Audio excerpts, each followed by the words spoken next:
దేవుని పిల్లలారా, ఈరోజు మరి ఒక మంచి సంగతి బైబిల్లో నుంచి నేర్చుకుందాము. దేవుడు ఇచ్చిన మరొక నూతన సంవత్సరం నిన్నటి దినాన్న ప్రారంభమైంది. 365 రోజులు మరి ఈ సంవత్సరంలో మనం ఉండబోతున్నాం. దేవుడు ఇచ్చిన ఈ కాలం మనిషికి, ఈ కాలంలో మనిషి ఏం చేయాలి, ఎలా జీవించాలి, ఎందుకొరకు నరులకు దినాలను దేవుడు ప్రసాదిస్తున్నాడు, ఎందుకొరకు నరులకు దేవుడు ఆయుష్కాలాన్ని ప్రసాదిస్తున్నాడు. నిన్నటి ప్రసంగం మీరు విన్నారు. కాలాన్ని, సంవత్సరాలను దేవుడు తన కష్టంతో ఇస్తున్నాడు. దేవుడి కష్టం లేకపోతే మనుషులకు కాలం అనేది రావటం లేదు అన్నది నిన్నటి దినాన్న మీరు విన్నారు. దేవుని పిల్లలారా, దేవుడిచ్చిన ఈ దినాలు, దేవుడిచ్చిన ఈ ఆయుష్కాలం గురించి ఒక మాట బైబిల్లో దేవుడు రాశాడు. ఈరోజు మన ప్రసంగం అంతా ఆ ఒక్క మాట. యోబు గ్రంథం 7వ అధ్యాయము. దయచేసి అందరూ బైబిల్ తెరచుకుని చూడండి. యోబు గ్రంథం 7వ అధ్యాయము మొదటి వచనం. దయచేసి అందరూ బైబిల్ తెరచి చూడండి. యోబు గ్రంథం 7వ అధ్యాయము మొదటి వచనం చదువుతున్నారు. పాత నిబంధనలో 425 పేజీలో ఈ మాట ఉంటుంది. నూతనంగా వచ్చిన వాళ్ళు దయచేసి, మా దగ్గర ఏంటంటే ప్రతిదీ బైబిల్లో నుంచి చూపించాలి, ప్రతిదీ బైబిల్లో నుంచే నేర్చుకోవాలి, అప్పుడే మీరు దైవజ్ఞానంలో ఉన్నట్టు. కనుక ప్రతి మాట మీరు బైబిల్లో చూసుకోవాలి అన్న సంగతి మాత్రం మర్చిపోకండి. యోబు గ్రంథం 7వ అధ్యాయము మొదటి వచనం చూద్దాం. భూమి మీద నరుని యొక్క కాలము యుద్ధకాలము కాదా?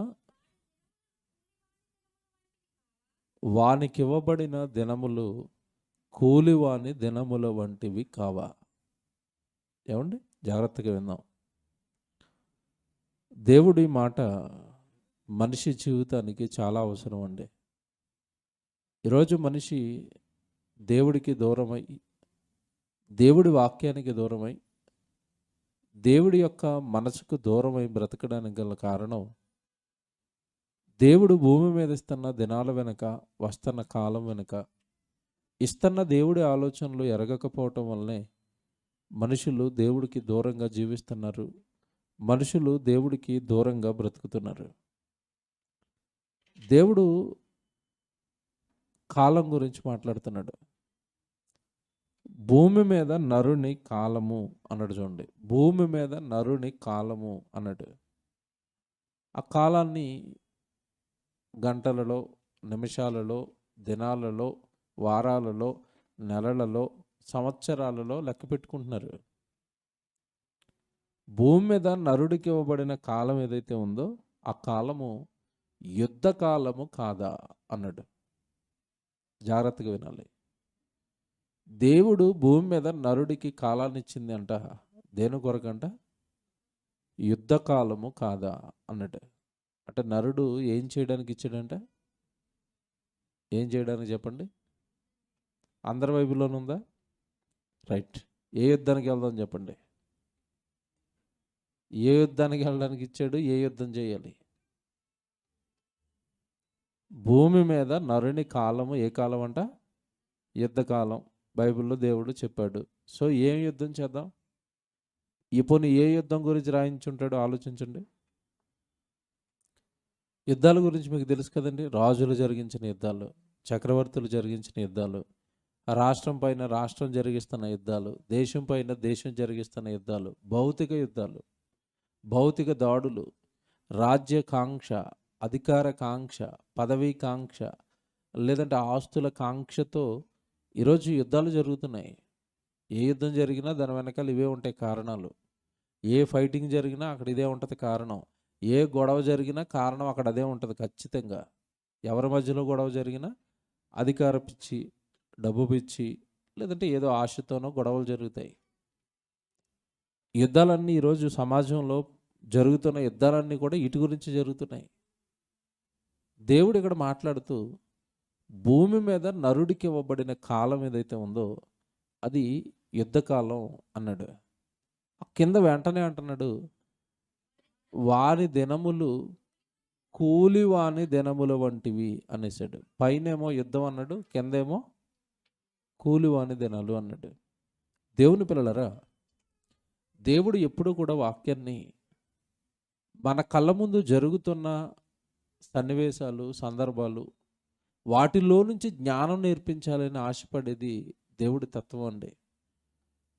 బెస్ట్ టీచర్ ఎవరు అంటే ఈ ప్రపంచానికి టీచింగ్ స్కిల్స్ నేర్పింది ఎవరు అంటే దేవుడే.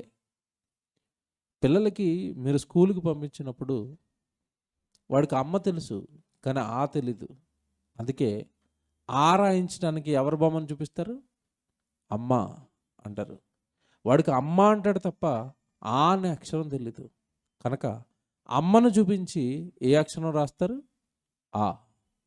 యాపిల్ పండు తెలుసు కానీ ఏ తెలీదు. ఏ ఫర్ యాపిల్ ఎందుకు పెట్టారు చెప్పండి అక్కడ? వాడికి యాపిల్ తెలుసు, ఏ తెలీదు. అంటే తెలిసిన దాంట్లో నుంచి తెలియంది నేర్పించటమే టీచింగ్ యొక్క విధానం. ఈ విధానాన్ని ప్రపంచానికి నేర్పించిందే దేవుడు.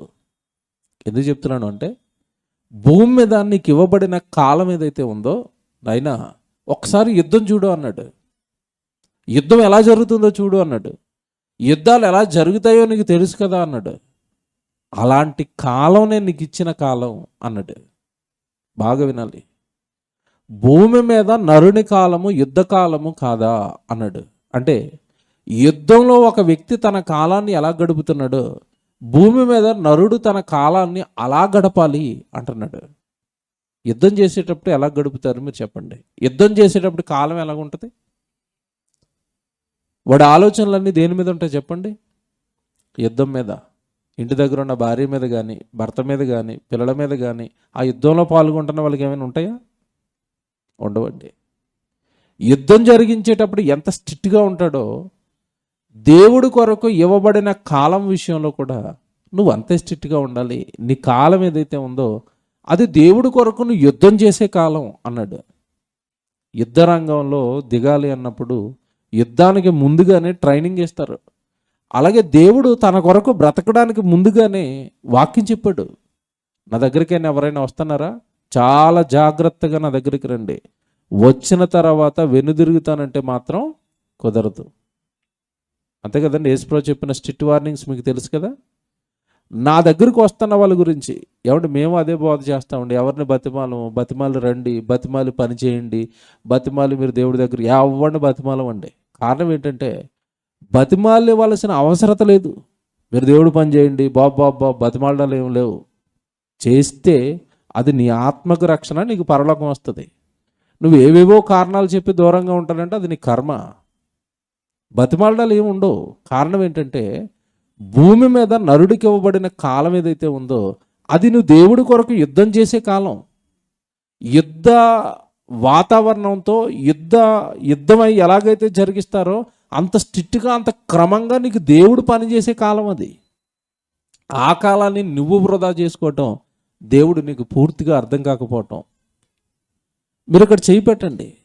యేసుక్రీస్తుల వారితో ఉండాలనుకున్నప్పుడు, దేవుడిలో నువ్వు బ్రతకాలనుకున్నప్పుడు, దేవుడి కోసం నువ్వు చెయ్యాలనుకున్నప్పుడు ఎంత స్ట్రిక్ట్గా ఉండాలో యేసుప్రభువు చెప్తున్న ఒక సందర్భాన్ని మీకు చూపిస్తాను. లూకా సువార్త. యుద్ధంతో ఎందుకు పోల్చాడో మీకు ఇప్పుడు అర్థమవుతుంది.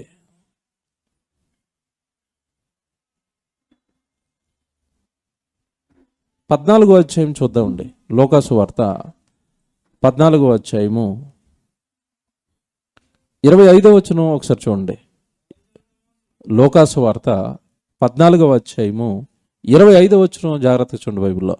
బహు జన సమూహములు ఆయనతో కూడా వెళ్ళుచున్నప్పుడు ఆయన వారి తట్టు తిరిగి, ఎవడైనను నా యొద్దకు వచ్చి, ముందు దేవుడి దగ్గరకు వస్తారు నెమ్మదిగా. ఏవో మాటలు వినేశారు లేదా ఎవరో రమ్మన్నారు, వచ్చేసారు, బాగుంది. దేవుడి దగ్గరికి రావాలి. వచ్చిన తర్వాత కండిషన్ అప్లై. యేసుక్రీస్తుల వారు అప్లై చేస్తున్న కండిషన్కి లోబడండి. ఏంటంట?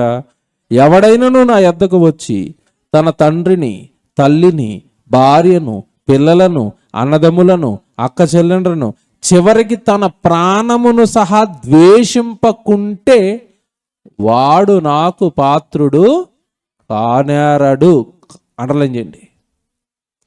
నా పని విషయంలో నీకు పైన చెప్పిన కేటగిరీలో ఎవరు అడ్డొచ్చినా, చివరికి నీ ప్రాణం, నీ దేహం అడ్డొచ్చినా, నీ దేహంలో ఉన్న ఆశలు అడ్డొచ్చినా, కోరికలు అడ్డొచ్చినా, బంధువులు అడ్డొచ్చినా, చుట్టాలు అడ్డొచ్చినా వాళ్ళని ద్వేషింపకుంటే, ఏట్రా దేవుడికే అడ్డొస్తావా, దేవుడి పనికే అడ్డొస్తావా, దేవుడికే నన్ను దూరం చేస్తావా అని మీరు తెగించి వాళ్ళని ద్వేషింపకుంటే మీరు నాకు పాత్రులు కానేరరు. ఏమంటే బైబిల్ చాలా జాగ్రత్తగా అర్థం చేసుకోవాలి. ఇక్కడే చాలామంది బయట ఉన్న మతోన్మాదులు అంటున్నారు, ఏమంటే యేసుప్రభు మరి మంచోడు కదండి, అందరిని ద్వేషించమంటున్నాడండి అని ఈ వాక్యాన్ని పట్టుకున్నారు వాళ్ళు.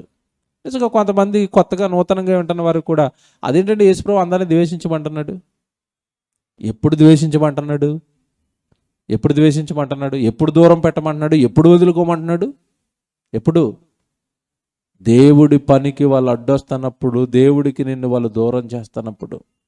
మీకు మాట్లాడుతాను, తల్లి కానీ తండ్రి కానీ పైన చెప్పాడుగా కుమారుడు కానీ కుమార్తె కానీ, ఈ బంధాలు మీకు వాళ్ళకి ఉండేది ఎంతకాలం చెప్పండి? శరీరం ఉన్నంతకాలం. శరీరం ఎంతకాలం ఉంటుంది? 60-70 సంవత్సరాలు. నువ్వు ఈ బంధం ఏర్పడక మునిపే పరలోకంలో ఉన్న తండ్రికి కుమారుడివి, కుమార్తెవి. ఈ బంధం 60-70 సంవత్సరాల తర్వాత తెగిపోయిన తర్వాత నీ కళ్ళ ముందు మరలా కనపడేది ఎవరు? దేవుడు. మధ్యలో ఏర్పడిన బంధాలు, మధ్యలో ఆగిపోయే బంధాలు పైన చెప్పిన తల్లి, తండ్రి, కుమారుడు, కుమార్తె. కానీ ఎల్లప్పుడూ తల్లి గర్భంలోకి నిన్ను చేర్చి నీకు అక్కడ రూపం ఇచ్చి లోకానికి పంపించి తర్వాత నరులారా తిరిగి రండని నిన్ను మరలా హక్కును చేర్చుకోవలసింది పరమ తండ్రి దేవుడు. ఆయనకే ఇవన్నీ నీకు అడ్డొస్తున్నప్పుడు ద్వేషించేంత గొప్ప ప్రేమ నా మీద నీకు లేకపోతే అసలు నువ్వు నాకు పాత్రుడివే కాదు అనేసాడు. చాలామంది రీజన్స్ చెప్తున్నప్పుడు చాలా సిల్లిగా అనిపిస్తాయండి, చాలా చిన్నగా అనిపిస్తాయి. దేవుడు వీళ్ళకి పూర్తిగా ఎక్కలేదు, పూర్తిగా అర్థం కాలేదు అనిపిస్తుంది. కిందకి చెప్తాడు చూడండి, కిందకి వెళ్ళేసరికి అసలు మతిపోతుంది. 27 మరియు ఎవడైనను తన సిలువను మోసుకొని నన్ను వెంబడింపని ఎడల వాడు నాకు శిష్యుడు కానేరడు. అండర్లైన్ చేయండి. దేవుడికి ఎందుకు దూరం అవుతున్నారంటే కారణాలు చెప్తున్నారు. ఇదే సిలువ. నా సిలువ వేసుకోమని లేదు అక్కడ. ఏ సిలువ అన్నాడు? తన సిలువ. నాకో సిలువ ఉంటుంది, నా ఆరోగ్యం సహకరించదు, నాకేవో అప్పులు ఉన్నాయి, నాకేదో కుటుంబ భారం ఉంది, నాకేదో పిల్లలు ఉన్నారు, నాకేదో భార్య ఉంది, నాకేదో ఉన్నాయి. అవన్నీ నా సిలువలు, నా కష్టాలు అవన్నీ. వాటిని భరిస్తూనే నువ్వు దేవుళ్ళో ఉండాలి. అవి పోతాయని మాత్రం ఎక్కడ దేవుడు చెప్పలేదు. దొంగ బోధలు అవి, అబద్ధ బోధలు అవి నమ్మకండి. దేవుడి దగ్గరికి రండి, ఆస్తులు వస్తాయి, దేవుడి దగ్గరికి వస్తాయి, అన్నీ పోతాయి. బైబిల్ ఏం చెప్పిందో తెలుసండి? ఎవడైనను క్రైస్తవుడైనందుకు బాధలు స్టార్ట్ అవుతాయని చెప్పింది, పోతాయని చెప్పలేదు. లేని కొత్త బాధలు వచ్చి పడతాయి, లేని కొత్త ద్వేషాలు వస్తాయి, కొత్తగా మీ మీదకి హింసలు వస్తాయి, కొత్తగా మీ మీదకి మాటలు వస్తాయి, కొత్తవి స్టార్ట్ అవుతాయి. దేవుడి పనిని మీరు ఎత్తుకున్నప్పుడు తట్టుకునే తత్వం ఉండాలి, తట్టుకునే మనసు ఉండాలి, తట్టుకుని నిలబడి దేవుడి పనులు చివరి వరకు కొనసాగించేంత ధీమా ఉండాలి దేవుళ్ళో. మీరు నా యొద్దకు వచ్చి నిలబడాలి అంటే పైన లిస్ట్ చెప్పాడు, వీళ్ళని ద్వేషింపకుంటే మీరు నాకు పాత్రులు కారు. నెక్స్ట్ ఏంటంటే మీకు సిలువ ఉంది. ప్రతి ఒక్కరికి ఒక సిలువ ఉంది, ప్రతి ఒక్కరికి ఒక బాధ్యత ఉంది, ప్రతి ఒక్కరికి ఒక కష్టం ఉంది. ఆ కష్టాన్ని సహిస్తూనే, ఆ కష్టాన్ని భరిస్తూనే, మీ సిలువను మోస్తూనే, ఆ సిలువ పేరు చెప్పి, ఆ కష్టాల పేరు చెప్పి, ఆ బాధ్యతల పేర్లు చెప్పి, ఆ బరువుల పేర్లు చెప్పి నాకు మీరు దూరం అవ్వడానికి కుదరదు. దానిని మోస్తూనే నన్ను మీరేం చేయాలి? వెంబడించాలి. ఆరోగ్యం బాగోట్లేదండి, బాగోకపోయినా తప్పదు, రావాలి, చెయ్యాలి, ఉండాలి. ఆర్థికంగా బాగోలేదండి, తప్పదు, రావాలి, ఉండాలి, ఇవ్వాలి, చెయ్యాలి, అంతే. ఇవి ఎప్పటికీ పోతాయా? పోవండి. 60-70 సంవత్సరాలు మనం బ్రతుకున్నంతకాలం ఆరోగ్య సమస్యలు ఉంటాయి, ఆర్థిక సమస్యలు ఉంటాయి, కుటుంబ భారాలు ఉంటాయి. ఏవి పోతాయి చెప్పండి? చనిపోయేంత వరకు ఏవి పోతాయి? ఏవి పోవండి. ఆటలు పేరు చెప్పి నువ్వు దూరం అయిపోతున్నావా? దూరం అయిపోతారేమోనన్న భయంతో ఇదిగో ఇది రాసేసాడు ఇక్కడ దేవుడు. మీ సిలువను ఎత్తుకునే, మీ కష్టాలను భరిస్తూనే, మీ శ్రమలను భరిస్తూనే, మీ బాధ్యతలను మీరు నెరవేరుస్తూనే మీరు నన్ను ఏం చేయాలి? వెంబడించాలి. మీకు ఒకసారి స్టోరీ చెప్పాను కదండి, ప్రసంగంలో చెప్పాను ఒకసారి. పాస్టర్ గారిని ఒక ఆవిడ వచ్చి అడుగుతుంది, అన్నయ్య నాకు పెళ్ళి అవ్వట్లేదు అన్నయ్య, సంబంధాలు అన్నీ పాడైపోతున్నాయి అన్నయ్య. చెప్పాను కదా ఒకసారి. ఏం చేయమంటారు? గట్టి ప్రార్థన చేయండి అన్న నా కోసం. నిజంగా నమ్మేసాడండి. అమాయకుడు పాస్టర్ గారు గట్టి ప్రార్థన చేసాడు. పెళ్ళి అయిపోయింది, గుడికి రావట్లేదు. ఈవిడ అడిగాడు, ఏమ్మా గుడికి రావట్లేదంటే, అదేంటన్నయ్య కొత్తగా వివాహం అయింది కదా, భర్తను నేను ప్రేమగా చూసుకోవాలి కదా, సమయం దొరకట్లేదు. ఎక్కడ రావడానికి? చర్చికి రావడానికి. ముందేం అడిగింది? వివాహం చేయించేమని దేవుడి దగ్గర ఉంటాను, దేవుడు నాకు నా మొర వింటలేదు, మీరు అడగండి అన్నది అడిగేసాడు. ఆయన అడిగి వివాహం జరిపించాడు, దూరం అయిపోయింది అంతే. ఇంక పాస్టర్ ఏమండి, సేవకులు మనసు ఎలాగ ఉంటుందంటే దూరం అయిపోయిన వాళ్ళు వెనక పడుతూ ఉంటారు. రండి రండి రండి రండి పడుతున్నాడు వెనకాల. చెప్పాను మీకు ఒకసారి. కొద్ది రోజులుగా అడిగాడు, ఏమమ్మా మళ్ళా రావట్లేదు ఏంటమ్మా, ఇంత దూరం అయిపోయి ఏంటమ్మా, సంవత్సరం అయిపోతుందమ్మా పెళ్ళి, ఇంకా కొత్త జంట ఏంటమ్మా, ఇంకా ఏంటమ్మా మీరు ఆ ప్రేమలో ఆ వ్యవహారాలు వచ్చేయండి అమ్మా ఇద్దరు సన్నిధి కంటే. లేదు లేదన్నయ్య మీకు చెప్పడం మర్చిపోయానండి, ఈ మధ్యకాలంలోనే మరి నేను ప్రెగ్నెంట్ అయ్యానన్నా, మరి మెట్లు ఎక్కొద్దు అంటున్నారు, ఇక రాలేనిక అంతే. తర్వాత బుడ్డోడు పుట్టాడు, ఏమో రావట్లేదంటే, మీకు తెలియదు ఏముంది అన్నయ్య, చిన్నపిల్లోడు పుడితే ఎంత పని ఉంటుంది, ఇక రాలేనన్నయ్య. ఇది కదండి. అంటే ఇలాంటి కారణాలు ఏమన్నా ఒక జరిగిన యథార్థ సంఘటన చెప్పాను మీకు. మనం ఇలాంటి ఎన్నో చెప్పి దేవుడికి దూరం అయిపోయామండి. మీ గుండెల మీద చేసుకుని ఆలోచించండి మీరు. ఎన్నో చెప్తాం ఇలా దేవుడికి మనం కారణాలు, రీజన్స్. యేసుప్రభు చెప్పాడు, ఏం చెప్పినా నాకు వద్దు, నువ్వు నోరు మూసుకుని దాన్ని మోస్తూనే నువ్వు నా దగ్గరికి రావాలి. నిన్న చెప్పాను కదా ఒక మాట, ఒక పదం ప్రయోగించాను, దేవుడు నీ అంతా. నాకు చెప్పగవన్నీ రా అంటాడంతే. చాలామంది బాసులు ఉంటారండి, ఫోన్ చేస్తారు లీవ్ కోసం, ఏమండి నాకు ఆరోగ్యం, నాకు అవన్నీ చెప్పకో, రావాల్సిందే డ్యూటీకి అంటాడు. అప్పుడు ఏమంటారు, మా బాస్ పెద్ద ఎట్లారండి, ఎట్లారంటే నీ అంతా.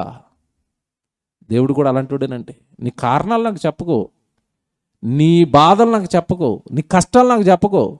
ఎవడ పెట్టుకోమన్నాడు అవన్నీ భుజాల మీద, ఎవడ మోపుకోమన్నాడు అవన్నీ. ఎక్కువ మాట్లాడితే లాజర్ని చూపిస్తాడు. ఎవరిని చూపిస్తాడు?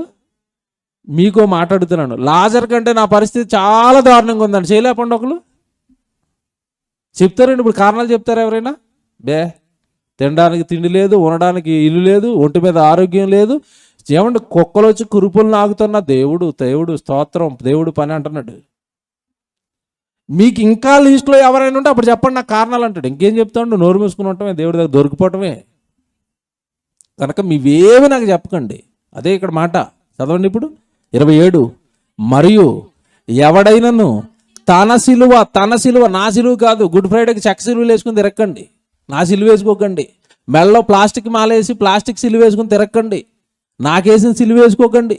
మీ సిలువను మోయండి, మీ కష్టాలు మోయండి, మీ భారాలు మోయండి, మోస్తూ మీరు నా పని జరిగించండి. అదే యుద్ధం నా కొరకు మీరు చేస్తున్నది. చెప్తారు చూడండి. మరియు ఎవడైనను తన సిలువను మోసుకొని నన్ను వెంబడింపని ఎడల వాడు నాకు శిష్యుడు కానేరడు. మీలో ఎవడైనను ఒక గోపురమును కట్టింపగోరిని ఎడల దానిని కొనసాగించుటకు కావలసినది తన యొద్ద ఉన్నదో లేదో అని చూచుకొని అతడు దాని పునాది వేసి, ఒకవేళ దానిని కొనసాగింపలేకపోయినందున చూచువారు అందరూ ఈ మనుషుడు కట్ట మొదలు పెట్టెను గాని కొనసాగింపలేకపోయినని అతనిని చూచి ఎగతాళి చేయసాగుదురు. ఏమంటే ఏం చెప్తున్నాడు ఇక్కడ? గోపురాన్ని కట్టాలనుకున్నప్పుడు కట్టగలనా లేదా ముందు ఆలోచించుకుంటాడా? ఏమంటే ఏవి ఇంట్లో ₹1,00,000 కూడా లేకుండా ఓ 10 అంతస్తులకు ప్లాన్ వేసాడు అనుకోండి, ఏమంటారండి? వెర్రుబాగులోడు అనరు.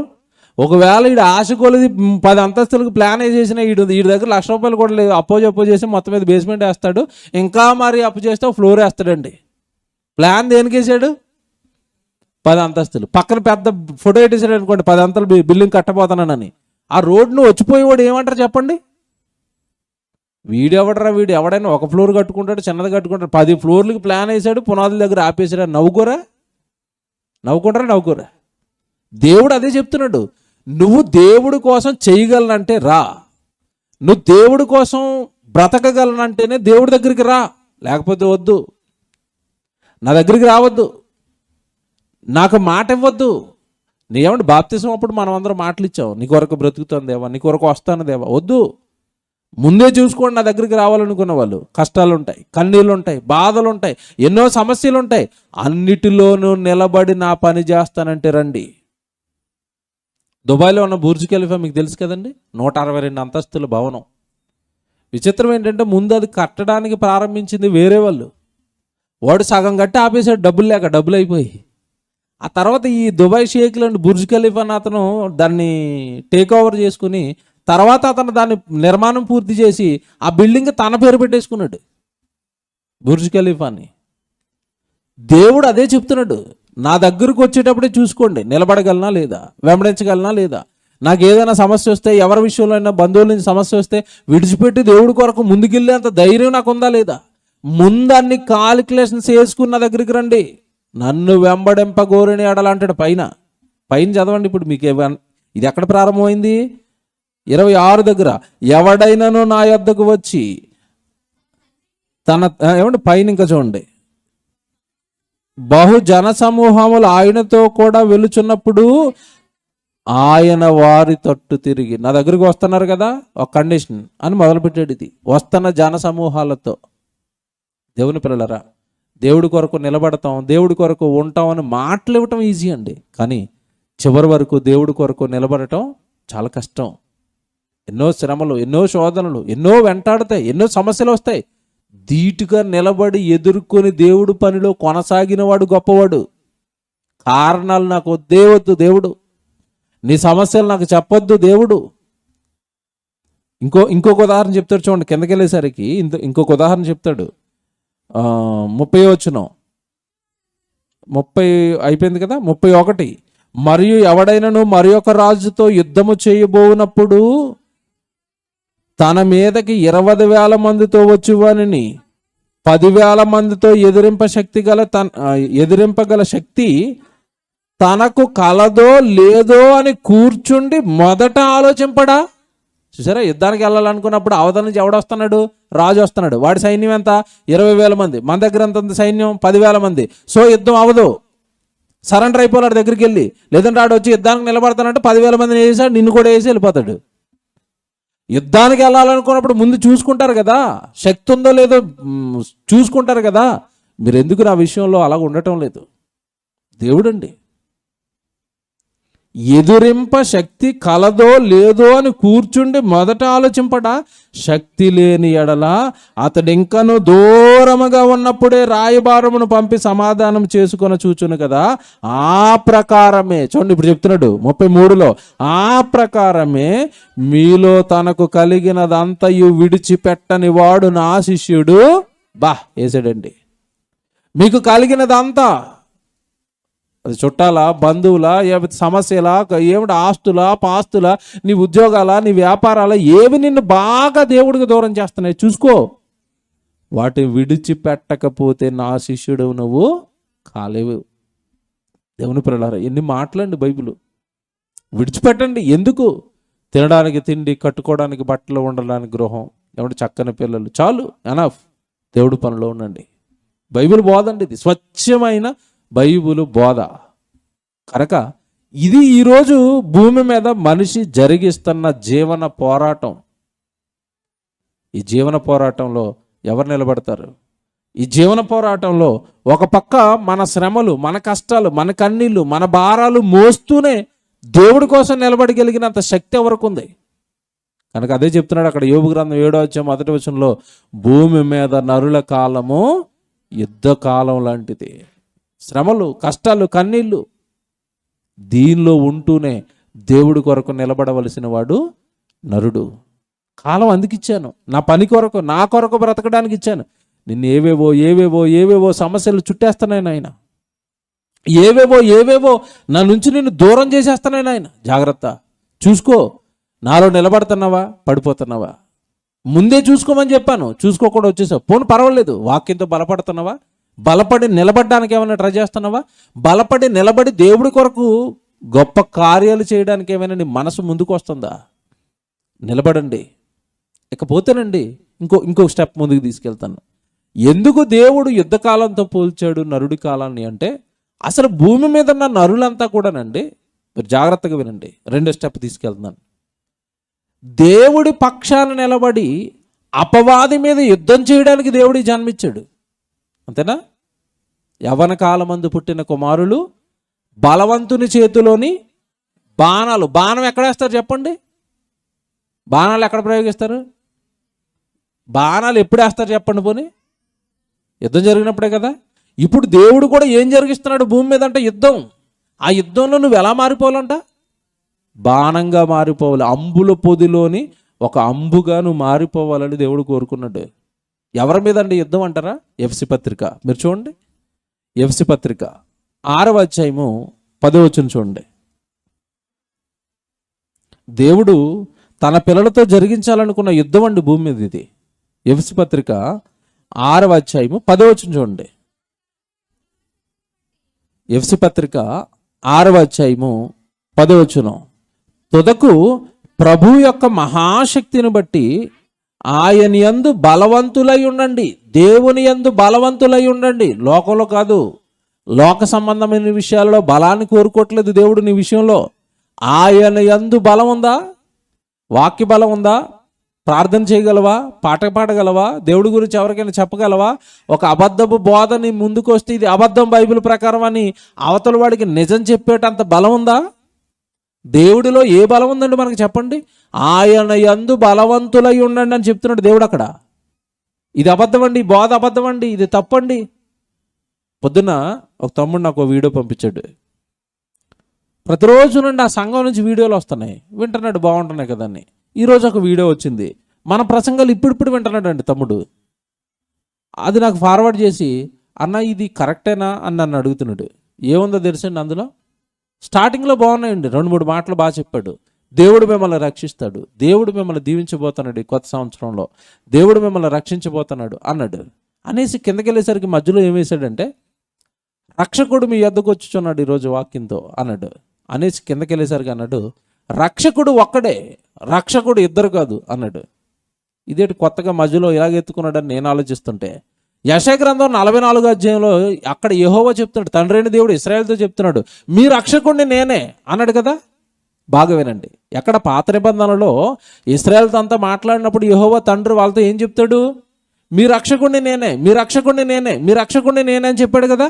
ఆ వచనాన్ని పట్టుకొచ్చి కొత్త నిబంధనకు అప్లై చేసేమంటున్నాడు అంటే, రక్షకుడు ఒకడే, ఇద్దరు కాదు. కనుక యేసుప్రభు ఎవరో కాదు, ఆ యెహోవాయే యేసుప్రభుగా రూపం ఎత్తుకుని భూమి మీదకి వచ్చాడు అన్నాడు. పోయింది. యెహోవాయే రక్షకుడు అని పాత నిబంధనలో చెప్పాడు. ఆ రక్షకుడే యెహోవాయే యేసుక్రీస్తుగా ఈ లోకానికి వచ్చాడు అని చెప్పి దాన్ని కవర్ చేసుకోవడానికి ఏం చెప్తున్నాడంటే, యెషయా గ్రంథంలో నేను వాక్యం చూపించాను కదా, ఇప్పుడు యోహాను సువార్త 1వ అధ్యాయం 14వ వచనం తీయండి, ఆ వాక్యమే శరీరధారిగా వచ్చింది అన్నాడు. అంతే, అయిపోయింది. ఎట్లా కలిపెట్టి చూసారు కనెక్షను? ఎక్కడ యెషయా గ్రంథము, ఎక్కడ యోహాను సువార్త 1వ అధ్యాయం 14వ వచనం, ఆ వాక్యమే అక్కడ నేనే మీకు రక్షకుడిని యెహోవా వాక్యం ఉంది కదా, ఆ వాక్యమే శరీరధారిగా వచ్చింది, ఆయన యేసుప్రభు అన్నాడు. అయిపోయింది. ఈ అమాయకులు చప్పట్లు కొడుతున్నారు కింద. తమ్ముడికి డౌట్ వచ్చింది మన వాక్యాలన్నీ. అన్న ఈయన యెహోవా యేసుక్రీస్తు ఒకటే అంటున్నారు, నిజమేనా అంటే, తమ్ముడు ఎందుకు ఇంత కన్ఫ్యూజ్ అవుతారు మీరు? బైబిల్ ప్రకారం బైబిల్ చదువుతున్నారా? కొత్త నిబంధన అంటే ఏదో నన్ను అప్పుడప్పుడు, అందుకే అప్పుడప్పుడు చదివితే ఇలాగే ఉంటుంది పరిస్థితి. ఇప్పుడు తండ్రి అయిన దేవుడు, యేసుక్రీస్తుల వారిని, పరిశుద్ధాత్మ దేవుడిని, ముగ్గురిని ఒకేసారి చూపిస్తాను తమ్ముడు. నీకు పెద్దగా బైబిల్ చదవాల్సిన అవసరం లేదని ఒక్కటే సందర్భం చూపించానండి. ఏంటా సందర్భం? యేసుక్రీస్తుల వారు బాప్తిసం తీసుకుంటున్న సందర్భం. యేసు ప్రభు నీళ్ళలోకి వచ్చాడు, బాప్తిసం తీసుకున్నాడు. బాప్తిసం తీసుకున్న వెంటనే ఎవరు వచ్చారు ఆయన మీదకి? పరిశుద్ధాత్మ దేవుడు పావురం ఆకారంలో వచ్చాడు. అంటే నీకు ఎంతమంది కనబడుతున్నారు ఇప్పుడు అని అడిగాను. 2 పక్కన పెట్టని చెప్పాను. ఇక్కడ యేసు ప్రభు బాప్తిసం తీసుకున్నాడు, పరిశుద్ధాత్మ దేవుడు పావురం వల్ల ఆయన మీదకి దిగాడు. ఎంతమంది కనబడ్డారు? 2. నీళ్ళలో నుంచి ఒడ్డుకొచ్చాడు. ఒడ్డుకొచ్చిన తర్వాత ఒక స్వరం పైనుంచి వినపడుతుంది. ఏమని? ఈయనే నా ప్రియకుమారుడు, ఈయన యందు నేను. ఆ స్వరం ఎవరిది? ఎంతమంది కనబడ్డారు నీకు? నోరు ఇంకా ఆ మెసేజ్ లేనక చెప్పాను. అయిపోయింది. ముగ్గురు నీకు ఒకే సందర్భంలో కళ్ళకు కట్టినట్టుగా పైనుండి ఈయన నా ప్రియకుమారుడు అని తండ్రి మాట్లాడుతున్నాడు. కుమారుడు యేసుక్రీస్తుల వారు బాప్తిసం తీసుకున్నాడు. బాప్తిసం తీసుకున్న ఆయన మీదకి పరిశుద్ధాత్మ దేవుడు దిగాడు. ముగ్గురు కనబడుతున్నప్పుడు కాదని వాడెవడో చెప్తుంటే నువ్వెందుకు అంటున్నావు? చూసారా? మీరు దేవుని యందు ఏమై ఉండాలి? బలవంతులై ఉండండి. అబద్ధాన్ని పట్టుకోండి. నమ్మకండి. బైబిల్ బాగా చదవండి, బైబిల్ బాగా నేర్చుకోండి. 12 తారీఖున పరీక్షలు అండి. పిల్లలందరికీ చెప్తాను, చదువు వచ్చిన వాళ్ళందరూ పరీక్షలు రాయండి, జ్ఞానం నేర్చుకోండి. ఇవే నీ ఇప్పుడు త్రిత్వమా ఏకత్వం నేను చెప్పే మాటలన్న పాఠాల్లో ఉంటాయండి, ఆ పరీక్షల్లో ఉంటాయి. ఇవే నేను చెప్పేవన్నీ. ప్రార్థన ఎలా చేయాలి, ఎవరికి చేయాలి, కయ్యనుకు భార్య ఎక్కడి నుంచి వచ్చింది, ఏదైనా తోటలో దేవుడు చెట్టు ఎందుకు వేశాడు, మొన్న 3-4 వారాలు మీరు విన్నారు కదండి పాఠాలు. తండ్రిని దేవుడిని ఎవరైనా చూసారా, చచ్చిపోయిన వాళ్ళంతా పరలోకానికి వెళ్ళిపోతున్నారా? ఈ ప్రశ్నలన్నీ పాఠాలుగా పరీక్షలు ఏమంటే జ్ఞానం పరీక్షల్లో పాఠాలుగా పెట్టి మీరు పరీక్షలు రాయండి, జ్ఞానం నేర్చుకోమంటున్నామండి. ఇదే మీరు దేవుని యందు ఏమై ఉండాలంట. ఇప్పుడు చదవండి 10వ వచనం, ఎఫెసీ పత్రిక 6వ అధ్యాయం 10వ వచనం. తుదకు ప్రభు యొక్క మహాశక్తిని బట్టి ఆయన యందు బలవంతులై ఉండండి. బలం ఎవరికి కావాలి? యుద్ధం చేసేవాడికి కావాలి. అంతేనా? సైన్యంలోకి ఎవరిని పడితే అని తీసుకుంటారా? ఎంత పొట్టేసుకుని సైన్యంలోకి వెళ్ళండి, తీసుకోడు. బాగా పొట్టేసుకుని వెళ్ళినోడిని తీసుకోడు, బాగా బక్కపలసుకున్నవాడిని కూడా తీసుకోడు. యుద్ధం చేయడానికి ఎలా ఉండాలి? బలం. పరిగెట్టమంటే పరిగెట్టాలి, వంగమంటే వంగోవాలి, లేవమంటే లేవాలి, బరువు మోయమంటే మోయాలి. ఆయాసం, తుమ్ములు, దగ్గులు కుదరదు, వెళ్ళిపో ఇంటికి అంటాడు. సైన్యంలో యుద్ధం చేసేవాడు బలవంతుడై ఉండాలి. దేవుడు చెప్తున్నాడు, ఆయన యందు మీరు బలవంతులై ఉండుడి. 11వ వచనం, మీరు అపవాది తంత్రములను ఎదిరించుటకు శక్తిమంతులగునట్లు దేవుడిచ్చే సర్వాంగ కవచాలను ధరించుకోండి. మీరు అపవాది యొక్క తంత్రాల మీద మీరు యుద్ధం చేయాలి. ఇది క్రైస్తవుడి యుద్ధం. భూమి మీద నరుని కాలం ఏ కాలం? యుద్ధకాలం. ఎవరి మీద యుద్ధం చేయాలి? అపవాది తంత్రాల మీద. అపవాది మీద యుద్ధం చేసి వాడి తంత్రాలను కనిపెట్టి వాడు కబ్జా చేసి వాడు లాగేసి వాడు అందరినీ వాడి మాయలో ఉంచితే క్రైస్తవుడు ఆ మాయలో నుంచి విడిపించి తీసుకురావడానికి అపవాది మీదకి యుద్ధానికి వెళ్ళాలి. ఏమండి, ఈ యుద్ధంలోకి ఎంతమంది ఉన్నారు చెప్పండి? యుద్ధంలో ఎంతమంది ఉన్నారు? దేవుడి పక్షాన వాక్యం చెబుతూ ఎవరో ఒకరిని దేవుడి సన్నిధి వైపు నడిపించే యుద్ధంలో మనలో ఎంతమంది ఉంటాం? వేళ్ళ మీద అక్కడక్కడ కొద్దిమంది. వాక్యం చెప్పానన్నా, నేను వాక్యం చెప్పాను, నాకు ఫోన్లు వస్తాయి, వాక్యం చెప్పానన్నా, ఎంత ఆనందం అండి. అంటే అక్కడ ఒక యుద్ధం జరిగింది. వాళ్ళున్న అబద్ధంలో నుంచి లాగడానికి మన సత్యవాక్యాన్ని అక్కడ చెప్పారు. ఆనందం. ఎవరు చెప్తున్నారు? ఎవరు జరిగిస్తున్నారు యుద్ధం? మీరు అపవాది యొక్క తంత్రాలను ఎదురించుటకు శక్తిమంతులగునట్లు దేవుడిచ్చే సర్వాంగ కవచాలను ధరించుకొని రెడీ అయిపోండి యుద్ధానికి అంటున్నాడు. అదే అక్కడ చెప్తున్నాడండి యోబు గ్రంథం 7వ అధ్యాయం 1వ వచనంలో, భూమి మీద నరుల కాలము నా కొరకు సాతాను మీద యుద్ధం చేయడానికి నేను మిమ్మల్ని పుట్టిస్తే వాడి తంత్రాలకు మీరు బలైపోయి లోక ఆశలకు బలైపోయి వాడు చెప్పిన ఏవేవో చెత్తంతా మీ బుర్రలోకి ఎక్కిచ్చేసుకుని యుద్ధంలో నుంచి సైడ్ అయిపోయారు. వాడి టార్గెట్ ఏంటంటే యుద్ధంలో నుంచి లాగాలి. ఎవడ పనిలో ఉంటాడో వాడికి టార్గెట్, ఎవడు యుద్ధం చేస్తున్నాడో వాడికి టార్గెట్. ఎవరు దేవుడు పని బాగా చేస్తే వాళ్ళకే శోధనలు. గుర్తుపెట్టుకోండి. మీకు సంగతి చెప్పనండి, ఎప్పుడు అందరూ నవ్వుతూ పలకరించినప్పుడు ఆర్టిఫిషియల్ నవ్వండి, మాది స్వతహాగా గుండెల్లోంచి రాదు. ఎందుకు రాదు అంటే ఎన్నో టెన్షన్స్, ఎన్నో సమస్యలు, ఎన్నో ఇబ్బందులు, ఇరుకులు. ఏదో అందరు నవ్వుతున్నారు కానీ నవ్వుతూ పలకరించడం నవ్వే ఉండదండి. కారణం ఎన్ని రకాల ఒత్తిళ్ళు, ఎన్ని రకాల సమస్యలు ఉంటాయో నిజంగానండి ముందుండి నడిపించడానికి మీరు ప్రయత్నిస్తే అప్పుడు మీకు అర్థమవుతాయండి.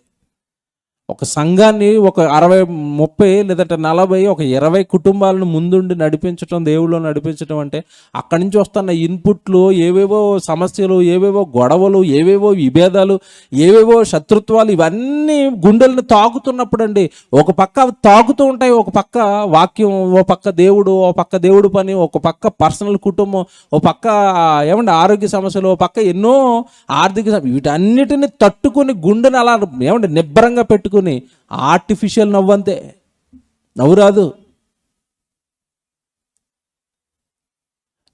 హృదయపూర్వకంగా నవ్వుదామన్నా ఆ నవ్వు కొద్దిసేపే, ఎవరో ఒకరు ఏదోటి వేస్తారు చెవిలో, చెరిగిపోద్దంతే.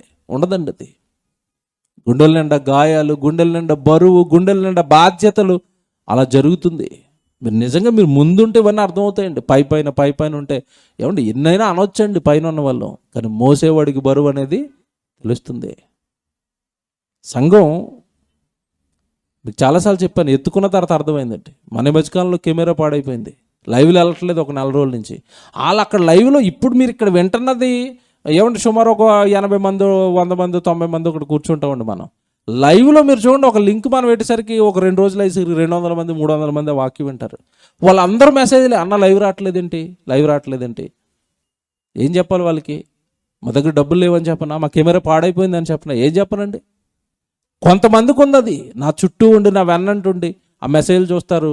వాళ్ళకి చెప్తాను, తమ్ముడు ఇలాగ మనం లైవ్ ఇవ్వలేకపోతున్నాం అంటే ఒక 2-3 ముందుకు వచ్చారండి, అన్న కొందాం, కెమెరా కొందాం.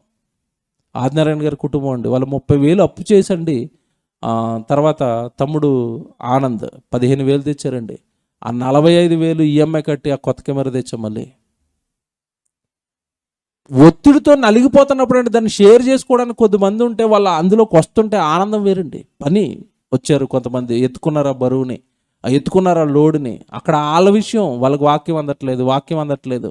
సుదూర ప్రాంతాల్లో ఫోన్లు ఇలా పెట్టుకుని ఎదురు చూస్తూ ఉంటారండి వాళ్ళు మన వాక్యం కోసం. దేవుని పిల్లలారా, బరువులు బాధ్యతలు ఎన్నో, ఒకటి చెప్పాను మీకు, ఎన్నో బుర్ర నిండా ఇలా తిరుగుతున్నప్పుడు అండి ఇది మాకు ఒకటి అర్థమైపోద్ది, ఇది మన దేవుడి కోసం భూమి మీద సాతాను పైన జరిగిస్తున్న పని యుద్ధం, సువార్త పనే ఒక యుద్ధం. ఎంతమంది సైన్యంగా మారడానికి ప్రయత్నిస్తారండి, ఎంతమంది ఆ పనిలోకి ముందుకు రావడానికి ప్రయత్నిస్తారండి. వేళ్ళ మీద కొద్దిమంది అడుగుతారండి, కొద్దిమందే ఎలాగుంది ఏం జరుగుతుంది, మిగతా అందరూ వస్తారు వెళ్ళిపోతారండి. దేవుని పిల్లలారా, భూమి మీద నరులు కాలమంట యుద్ధం చేయడానికి. ఎవరి మీద అంటే అపవాది సాతాను తంత్రాల మీద.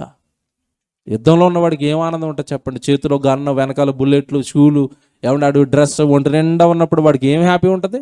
యుద్ధం అయిపోయేంత వరకు హ్యాపీయే ఉండదు. యోబు గ్రంథం 7వ అధ్యాయం 1వ వచనంలో మొదటి లైన్ చదివారు మీరు, ఏమని? భూమి మీద నరుని కాలము యుద్ధకాలము కాదా? కింద వెంటనే అంటాడు చూడండి, ఆ యుద్ధం జరిగిస్తున్న నరుడు కింద వెంటనే అంటాడు, వాని దినములు కూలివాని దినముల వంటివి కావ. కూలివాని దినాలు.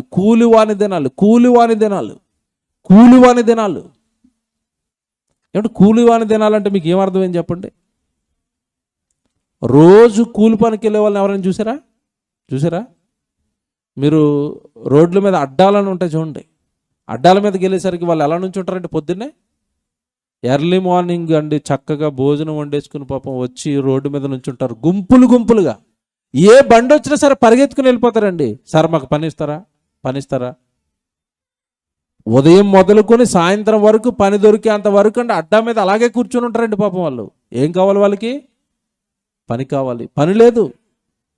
కరోనా కాలంలోనైతేనండి అసలు పనులు లేకండి పస్తులుండిపోయి చాలామంది చచ్చిపోయిన వార్తలు కూడా మనం అప్పట్లో చూసాం. కూలివాని దినాలంటే అలాగ ఉంటాయి. వాడికి కూలి పని కావాలి. ఆ పని దొరకకపోతే ఆ రోజు సాయంత్రం వాళ్ళ ఇంట్లో వంట ఉండదు, తినడానికి తిండి ఉండదు. వాడు 500 సంపాదిస్తే అందులో 200-300 పెట్టి ఒక 2-3 కేజీలు బియ్యం, ఒక ఆయిల్ ప్యాకెట్, ఉప్పు, పప్పు, కారం అన్నీ కలిపి చిన్న కవర్లు వేసుకుని ఇంటికి పట్టుకుని వెళ్ళిపోతూ ఉంటాడు. ఏ రోజు పని దొరికితే ఆ రోజు ఇంటికి సామాన్లు. అది కూలివాని దినాలంటున్నాడు.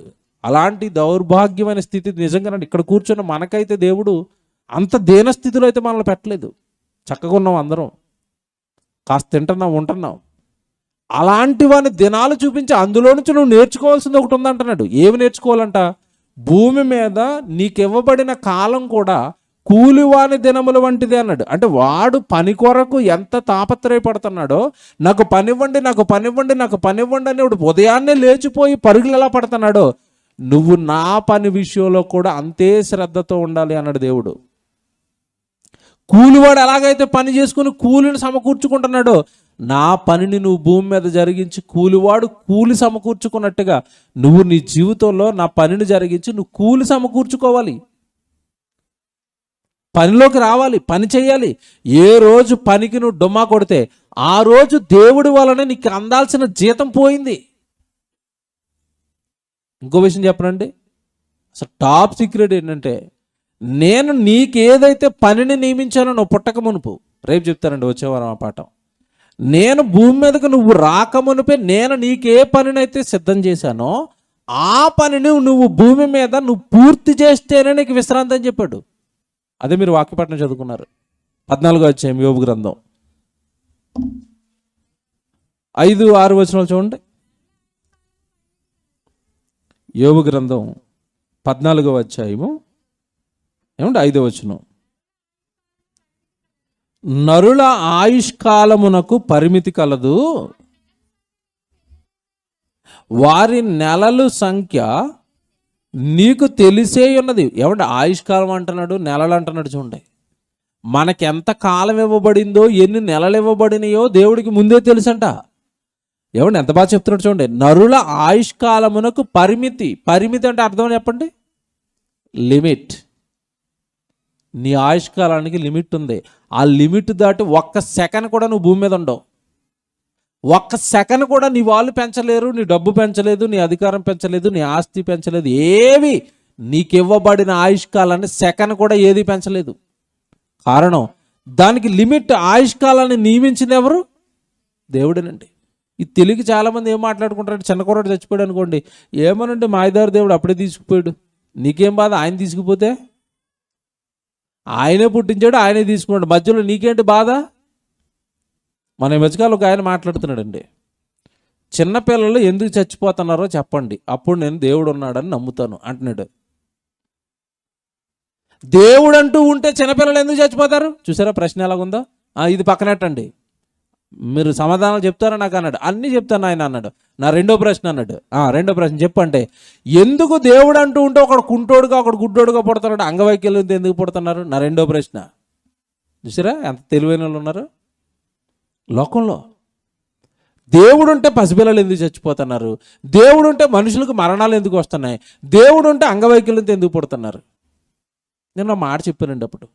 నాయన నువ్వు చచ్చిపోతున్నారు అంట. నీకు పెద్దగా ఏం చెప్పను, వాక్యం చెప్పను, దేవుడి గురించి చెప్పను. ఒక్క ఉదాహరణ ఒక ప్రశ్న అడుగుతాను, నీకు సమాధానం చెప్పాను నన్ను. అడగండి. నీకు జ్వరం వచ్చింది, తగ్గాలంటే నీకు ఏం చేయాలి? ఇంట్లో కూర్చొని నాకు జ్వరం వచ్చింది, లోకంలో డాక్టర్ లేడు అన్నాడు అనుకోండి, ఏమనాలి? ఇన్ని పిచ్చోడు ఎర్రుబాగులోడు అనాలి. నీకు జ్వరం వస్తే వెళితే హాస్పిటల్ ఉంది, అక్కడ డాక్టర్ ఉన్నాడు. నువ్వు వెళ్లకుండా ఇంట్లోనే కూర్చొని జ్వరం వచ్చింది కనుక డాక్టరే లేడంటే, మనుషులు ఎందుకు చచ్చిపోతున్నారంటే కాపాడడానికి దేవుడు అన్నాడు. నువ్వు వెళ్ళవుగా ఆయన దగ్గరికి. డాక్టర్ దగ్గరికి వెళ్ళి ఏమంటే నాకు జ్వరం వచ్చింది అని అంటే, అప్పుడు జ్వరాన్ని చూసి ఆ టెంపరేచర్ని బట్టి 650 ఇవ్వాలా 350 ఇవ్వాలా డోలో ఇస్తాడు, రోగాన్ని బట్టి. నువ్వు అసలు వెళ్ళకుండానే నాకు జ్వరం వచ్చింది కనుక డాక్టరే లేడు, మనుషులు చచ్చిపోతున్నారు కనుక దేవుడే లేడు, వెళితే కాపాడతాడు వెరుబాగులోడు. ఎల్లు దేవుడి దగ్గరికి, ఎల్లు దేవుడి సన్నిధికి, మోకరించు, తప్పు చేశాను కాపాడని అడిగితే కాపాడతాడు. గడ్డం ఇంత పెంచేసుకుని, జుట్టు ఇంత పెంచేసుకుని, నాకు గడ్డం పెరిగిపోయింది, జుట్టు పెరిగిపోయింది కనుక మంగళవాడు లేడు అన్నాడు అనుకోండి, ఏమనాలి చెప్పండి?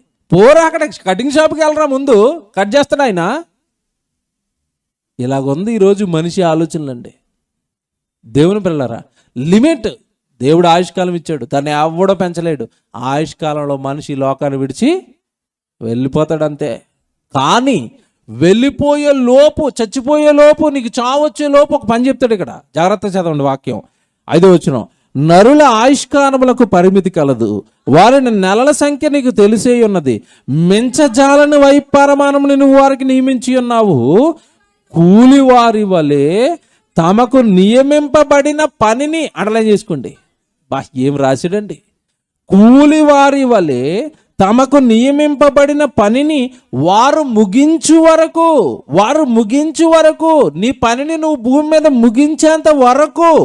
నెక్స్ట్, వారు విశ్రమమునందరూ. ముగించకపోతే విశ్రాంతి లేదు. నువ్వు పని ముగించకపోతే విశ్రాంతి లేదు. నువ్వు పని చేయకపోతే విశ్రాంతి లేదు. పోతావు పాతాళానికి. వచ్చి కూర్చుంటాను, వెళ్ళిపోతాను, దేవుడి కోసం ఏ పని చేయను. అవదండి. ఇది 2022 ఘాటు ప్రసంగాలు చెప్తానండి. నిలబడిన వాళ్ళు నిలబడతారండి, చెప్పాల్సినవి చెప్పాలి, దేవుడు రాయించేసినవి చెప్పేయాలంతే. పని పెట్టుకున్నవాడు నిలబడతాడు, పని పెట్టుకున్నవాడు విశ్రాంతిలోకి వెళతాడు. పని చేసిన వాడు దేవుడు ఇవ్వబోయే పరదేశకు వెళతాడు, దేవుడు ఇవ్వబోయే పరలోకానికి వెళతాడు. నేను ఏ పని చేయనండి, వస్తాను వెళ్ళిపోతాను. అవదండి. ఇది ఆత్మీయ జీవితానికి మంచిది కాదండి. దేవుడి దగ్గరికి వచ్చి ఉపయోగం ఉండదండి. మీరు ఏ పనిలోకి వస్తారో రండి, ఏ పని చేస్తారో చేయండి. అన్న నాకు అవ్వదు, నేను కొంచెం నాకు బరువులు ఉన్నాయి, బాధ్యతలు ఉన్నాయి, కనీసం ఆర్థికంగా ఉపయోగపడతారా? ఉపయోగపడండి. ఏం చేస్తారు చేయకి, ఏ రూపంలో మీరు దేవుడికి చేసుకుంటారో చేసుకోండి. దేవుడి పనిలో ఉండండి, దేవుళ్ళో ఉండండి. పనిని విశ్రమించేంత వరకు నీకు నీ పనిని భూమి మీద ముగించేంత వరకు నీకేం రాదంట? విశ్రాంతి రాదు. దేవుడి పనిలో ఉన్న వాళ్ళు త్వరగా పోరండి. జాన్సన్ ప్రసంగాలు చెప్తాడు, విన్నారు ఎప్పుడన్నా? వృద్ధులైపోయేంత వరకు చచ్చిపోరు దేవుడి పనిలో ఉన్న వాళ్ళు అంటాడు. ఎందుకు? ఇదే, వారు పనిని ముగించేంత వరకు వారికి ఏమి రాదు? విశ్రాంతి రాదు. ఇది మీరు మనసులో పెట్టుకుని మొత్తం మీద పని ముగించేంత వరకు విశ్రాంతి రాదు అంటే అసలే పని చేయకపోతే ఏమండి? ఇంకో రెఫరెన్స్ రాశాడు, ఏమని? అధికముగా దుర్మార్గపు పనులు చేయకము, నీకు ఇవ్వబడిన కాలమునకు ముందే నీ వేళ పోదు. ముందే సత్యాత్మ తట్టబుట్ట అంటున్నాడు. దుర్మార్గపు పనులు అంటే మీరేమనుకుంటారంటే, నేను వ్యభిచారం చేయట్లేదు, దొంగతనం చేయట్లేదు, అబద్ధం ఆడట్లేదు, నేను సూపర్ అనుకుంటారు. అసలు దేవుడి పని చేయకుండా నువ్వు ఏ పని చేసినా అది దేవుడికి ఏ పని తెలుసా? దుర్మార్గ పనే.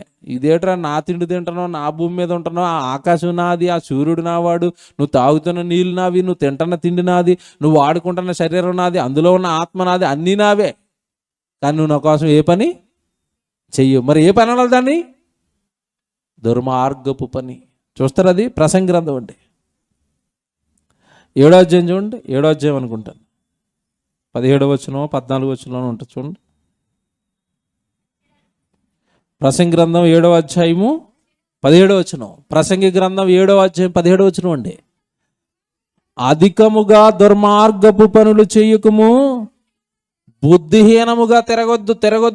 రోడ్ల మీద తిరగకండి. ఊరకే ఏ పని దేవుడి పని పెట్టుకోకుండా బుద్ధిహీనంగా తిరగకండి. దేవుడి పని విడిచిపెట్టి తిరగకండి. అలా తిరిగితే, చెప్తున్నాడు చూడండి, అలా తిరిగితే నీ కాలమునకు ముందే, నీకు ఆయుష్కాలం రాశాను 60-70 అని, ఊరికే రోడ్ల మీద పడి తిరుగుతున్నావు. ఎందుకని తీసాను? అది దేవుడు. అదేనండి దేవుడు చెప్తున్నది అక్కడ. నీ కాలమునకు ముందే నీకు రాశాను, 80 రాశాను, నా పని చేస్తావని. నువ్వు చేయట్లేదుగా, పనిలోకి రావుగా. దేవుడి కోసం అంటే ఇష్టం ఉండదుగా, దేవుడు పని అంటే ఇష్టం ఉండదుగా, దేవుడు సన్నిధి అంటే ఇష్టం ఉండదుగా. లోకం పైన ఉన్నంత ఇష్టం నా పైన నీకు లేనప్పుడు, బుద్ధిహీనంగా తిరుగుతున్నప్పుడు, ఎందుకయ్యా నిన్ను భరించాలి? ఎందుకయ్యా నిన్ను పెంచాలి? ఎందుకయ్యా నీ కోసం వర్షాన్ని కష్టపడి తెప్పించాలి? ఎందుకయ్యా నీ కోసం పంటలు పండించాలి?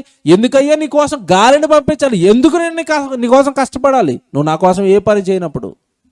అందుకే నీకివ్వబడిన కాలములకు ముందుగానే నేనేం చేస్తాను? ఎందుకంటే కష్టం అండి. దేవుడు కష్టం భూమి మీద నరులు అనుభవిస్తున్నది. 2020 చాలామంది లేచిపోయారు, 21 చాలామంది లేచిపోయారు, 22 మళ్ళా రెడీ అయింది ఒమిక్రాన్. ఎంతమంది లేపుతుందో తెలియదండి. ఖాళీ చేసుకుంటున్నాడు. ఎందుకు? ఉపయోగపడిన డంప్ ఎందుకండి దేవుడికి? కష్టం. దేవుడి కష్టం వృధా అయిపోతుందండి. దేవుని పిల్లలారా, భూమి మీద నరుని కాలం యుద్ధకాలం. కూలివాని దినములలాగా వాడు భూమి మీద తన పని ముగించేంత వరకు కూడా వాడికి ఏం రాదంట? విశ్రాంతి రాదు. దేవుడి కొరకు బ్రతకడానికి పుట్టినవాడండి మనిషి. దేవుడి కొరకు బ్రతుకుతాడని ఇస్తున్నదండి దేవుడి కాలం. దయచేసి సంఘం అంతా ఏదో ఒక పనిలోనికి కొత్త సంవత్సరంలో నిర్ణయాలు తీసుకుని వచ్చేయండి. అన్నీ నేను పని చేస్తాను, సంఘానికి పని చేస్తాను, ఈ పనిలో నేను ఉంటాను, ముందుకు రండి. ఎన్ని అవకాశాలు, ఎన్ని పనులండి, ఎన్ని కార్యాలండి మన దగ్గర జరుగుతున్నాయి. మీ ఇష్టం. ఏ పనిని భుజాల పని ఎత్తుకుంటారో ఎత్తుకోండి, సంఘపు పని ఎత్తుకోండి, కార్యాలు ఎత్తుకోండి, సువార్తను ఎత్తుకోండి, పని ఎత్తుకోండి, కొత్త ఆత్మల రక్షణను ఎత్తుకోండి. ఇది మీకు క్షేమం అండి. ఇది మీకు దేవుడు విశ్రాంతిలోనికి తీసుకోవడానికి ఒక అవకాశం అండి. అయిపోతుంది, 30 దాటాం, 40 దాటాం. కొద్ది కాలం అండి, మహా అంటే ఒక 20 సంవత్సరాలు 30 సంవత్సరాలు భూమి మీద ఉంటామండి. మన ఆయుష్కాలం అంతే 60-70, అధిక బలం ఉంటే 80. దేవుడి చిత్తం అయితే అది. కనుక భూమి మీద నరుని కాలం ఏ కాలం అంట? యుద్ధకాలం. మీకు సంగతి చెప్తానండి. ఇందాక యేసుప్రభు చెప్పింది మీకు అర్థం కాలేదు. నా జీవితం కష్టం, నేను దేవుడి దగ్గరికి రాలేకపోతున్నాను అని చాలామంది చెప్తారు కదా. మీకు ఇన్స్పిరేషన్ ఇవ్వడానికి ఒక వీడియో పట్టుకొచ్చానండి. చాలామంది భూమి మీద ఉన్న కాలాన్ని ఏవేవో చిన్న కష్టాలు కారణాలు చెప్పి వృధాగా చేసేస్తున్నారు. తమ్ముడు రెడీ ఉంది వీడియో, మీకు వీడియో చూపిస్తాను చూడండి. అతనికన్నా పెద్ద కష్టం ఏమైనా మనకుందా? అతనికంటే పెద్ద మనకి ఇబ్బంది ఏమైనా మీకు ఏమైనా ఉందేమో చూడండి. ఒక వీడియో చూపిస్తారు. తమ్ముడు చూడండి, ప్లే చేయండి అన్న. కెమెరా తిప్పండి, ఆ లైవ్లో వాళ్ళు కూడా చూస్తారు. వెళ్తుందా? రైట్, వెళ్తుందంటలే బాబు లైవ్. చూడండి, సౌండ్ ఇవ్వండి. అతను చూడండి, అతని జీవితకాలం మొత్తం తల ఒకటే బయట ఉంటుందండి. బాడీ మొత్తం పనిచేయట్లేదు అతనిది. బాడీ మొత్తం బాక్సులో ఉంటుంది. అయినా సరే అతను ఏం చేస్తున్నాడు చూడండి.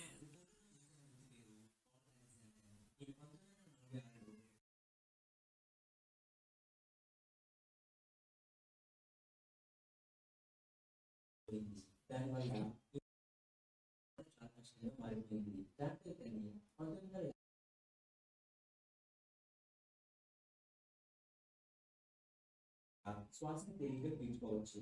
ఈయన ఆ ఐరన్ బాక్స్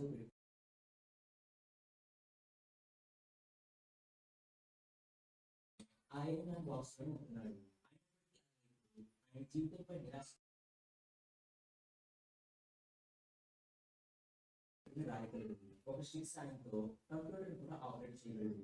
ఈ విధంగానే తను ఎన్నో నేర్చుకుని కోర్టులో కేసు కూడా గెలిచాడు. అంతేకాకుండా తన లైఫ్ ని అందరూ ఇన్స్పిరేషన్ గా తీసుకోవాలి అని తన బయోగ్రఫీ ప్లానింగ్ స్వయంగా రాస్తున్నాడు. చాలండి, చెప్పండి. ఇప్పుడు 70 సంవత్సరాలు కదలలేని మొహం ఒకటే బయట కట్టుకుని లాయర్ అయిపోయి కేసు వాదించాడంట.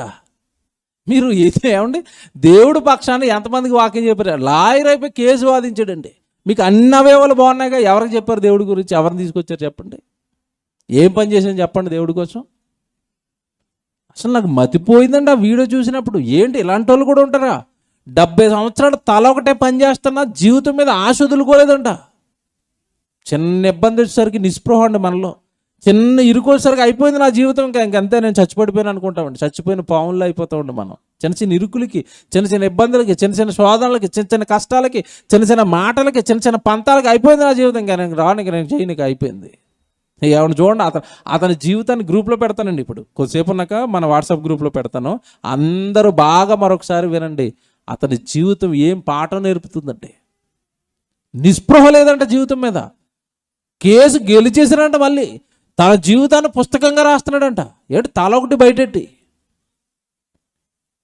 అవయవాలు అన్నీ బాగున్న వాళ్ళే లాయర్ అవ్వడం చాలా కష్టం అండి, అవునా కదా? లాయర్గా మీరు ట్రై చేయండి. అవలోకం మీలో అన్నీ బాగున్నాయి, మనకి చదవగలం, చూడగలం, నేర్చుకోగలం. అతను అందులో ఉండి లాయర్ అయ్యాడంట. జీవితం మీద పట్టుదల అండి అది. ఆ పట్టుదల మనకి ఎవరి మీద ఉండాలి తెలుసా? దేవుడి మీద ఉండాలి. పట్టుదల దేవుడి మీద, పట్టుదల నిలబడాలి, చెయ్యాలి, నేర్చుకోవాలి, వెళ్ళాలి, ఇవ్వాలి. ఇది ఎప్పుడైతే కోల్పోతామండి, దేవుడి విషయంలో మనల్ని ఏమన్నాడు తెలుసా? దేవుడు ఏమన్నాడు తెలుసండి బైబిల్లో? అసలు అలాగా దేవుడికి దూరం దేనికి దేవుడికి పనికిరాని వాళ్ళ విషయంలో దేవుడు ఏమన్నాడు తెలుసా? నీవు జీవించుచున్నావన్న పేరు మాత్రం ఉన్నది, కానీ నువ్వు మృతుడవే. నాకు ఉపయోగపడినప్పుడు నువ్వు బ్రతుకుండే ఏం ఉపయోగం రా అన్నాడు దేవుడు. కనుక కూలివాని దినాలు ఏమండి 2022 ఎంత కూలి సంపాదించుకుంటారు? రెడీ అండి, మీరు రెడీ అవ్వండి. మేము రెడీ సంఘంగా పని ఇవ్వడానికి. మీరు దేవుడి కోసం ఎంత కూలి సంపాదించుకుంటారో పని చేసి దేవుడి కోసం కూడగట్టుకోండి. ఆ కూలిని పట్టుకుని మన పరలోకంలో ఉన్న కన్నతండ్రి ముందు నిలబడి దానితోనే మనం దేంట్లోకి వెళ్ళాలి? విశ్రాంతిలోకి. కనుక వద్దండి, జీవితం మీద, ఈ లోకం మీద ఆశలు తగ్గించండి. దేవుడి మీద ఆశ పెంచుకోండి. దేవుడు పని మీద ఆశ పెంచుకోండి. ప్రార్థన చేద్దాం.